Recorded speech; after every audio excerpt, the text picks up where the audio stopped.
Greetings, Evans.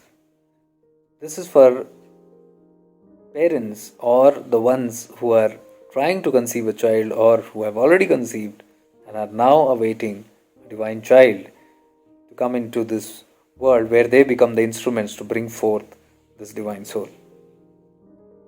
Basically, there is a lot of work to be done if you are planning to conceive. That's another story, but I am talking about those who have already conceived. Planning to conceive requires a lot of work from both the parents, the couple, in terms of their karmic records, because until you cleanse of most of your karmic stuff, you will be otherwise hovering with a lot of pending stuff which will attract similar kind of souls into your life. The whole thing is based upon your environment. The environment of yours depending on the karmic workout. So if there is a lot of karmic stuff there, obviously a soul who has a lot of karmic play to undergo will be attracted to that kind of an atmosphere or environment where that person comes and lives out or works out that kind of karma for himself and or herself, or for the couples and the people who are living with the couples. So it's all that kind of a play. So there basically we know that a lot of emptying has to take place, a lot of healing has to take place, a lot of release has to take place, a lot of dumping off of all the garbages have to take place. Only then, when you create a sacred certain kind of atmosphere, then it is viable to invite a soul into that space. However, there are couples who constantly are trying to conceive and who have already conceived, and now the soul has set forth into that space. So now the only option remaining is how to make that space more conducive for the soul in whatever terms that whole thing is going to play out. So the best thing to do is to make first the environment of that space where the fertility is happening to be more sacred. That space should be enhanced first, because that is the breeding ground of the fetus. That space, I mean the womb, the physical space. That means the physical, the mother. The mother has to be taken care of. These are things I am reflecting from my own life, where I was able to do certain things, I was not able to do certain things when this kind of a process was happening. So I've learned lessons from there, and I'm talking from that space, which could have been done or should be done. So first is the physical space that we are talking about. The mother has to be taken fully care of.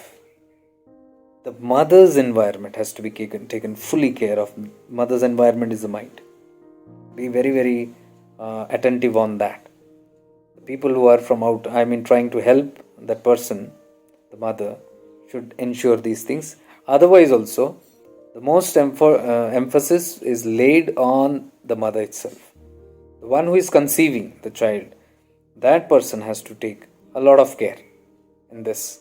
The space, the physical space in which she is living in, that has to be taken care of, that it's conducive and it's not disturbing to the mind or agitating the mind.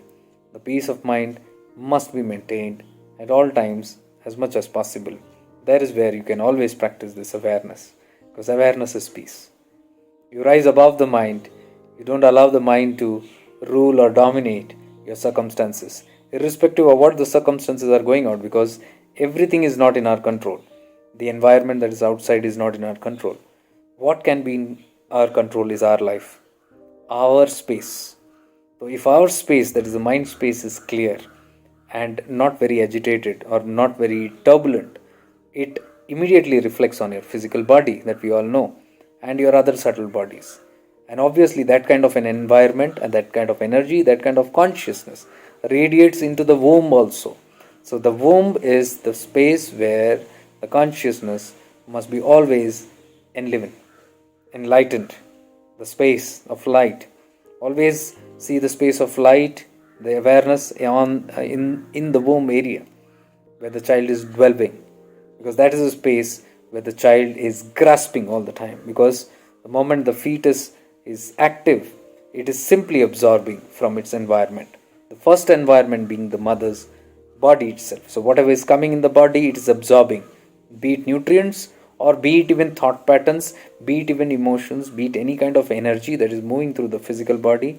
The fetus is capable of catching that like a sponge, which later becomes its samskara, the psychic tendencies which are there, or the psychic impressions which are caused, which is later going to be the root cause of the behavior or certain conditions or belief patterns. All these start at the womb level.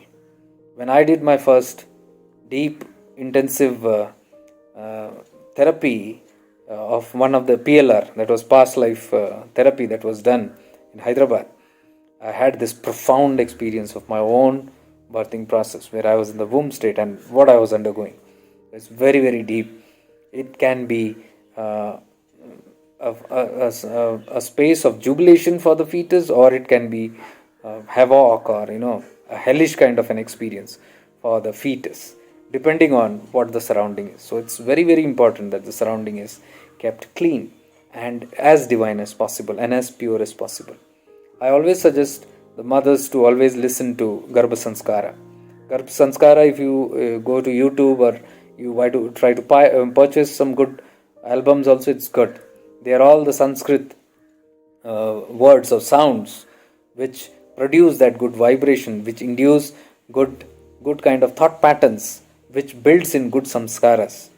It gives you nourishes the child with all the inner and deep and higher wisdom of who it is and all that. So you can listen to that Garbha Sanskara as much as possible, because that vibrations are so positive and that is designed for the fetus, for the developing child in the womb state itself. So listen as much as possible to Garbha Sanskara, which is all there on the YouTube, and keep that environment as much safe as possible.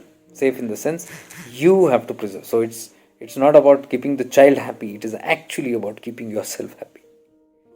So that happy environment results in a very comfortable space for the child. This is also the time where you can induce lot of good values to the child by talking to it. You can actually speak to it. The mother can speak, even the father can speak to the womb. I've experienced with this, and it's very, very powerful. You can communicate with the fetus right while it's in the womb. You can make it comfortable. You can make it feel safe. You can make it feel, very importantly, make it feel welcome. This is one thing that all the fetuses are looking forward to, because it's a new space they're going to enter, and if they don't feel welcome, they will start shrinking inside and create certain tendencies in their mind or physical bodies, because they are not feeling, and they sense it. You need not tell it. Your energies, your consciousness, it can sense. Remember, the fetus, the unborn baby, is completely a clairvoyant. It knows everything. There's a knowing in it. Okay? So you got to be careful on what you feed it there.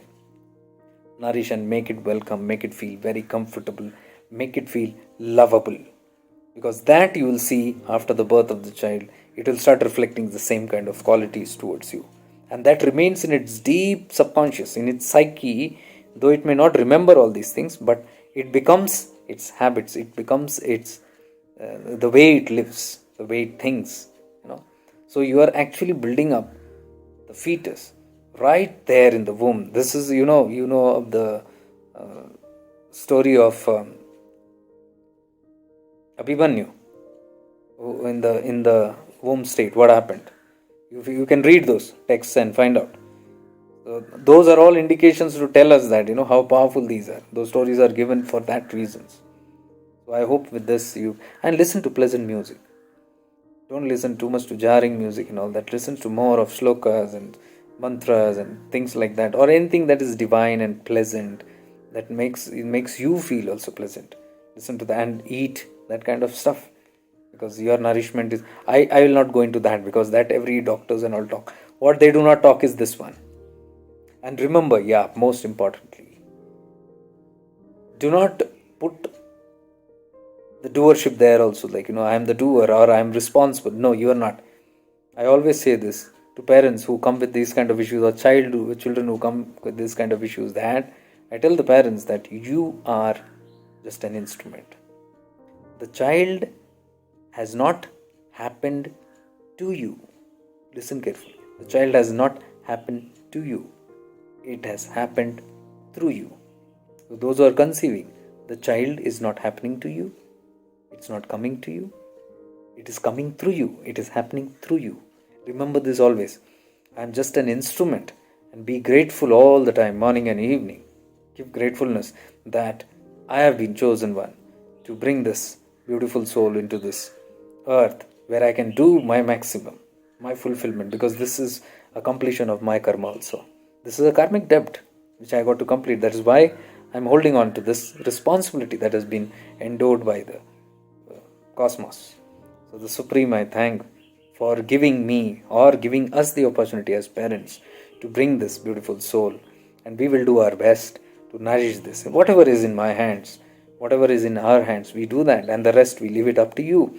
And that's how we give a completion to this karmic debt also. Hope this video helps you. If you find this helpful to someone who is in this state of life or stage of life, please do share it with them. Much divine love and light to you. Stay blessed.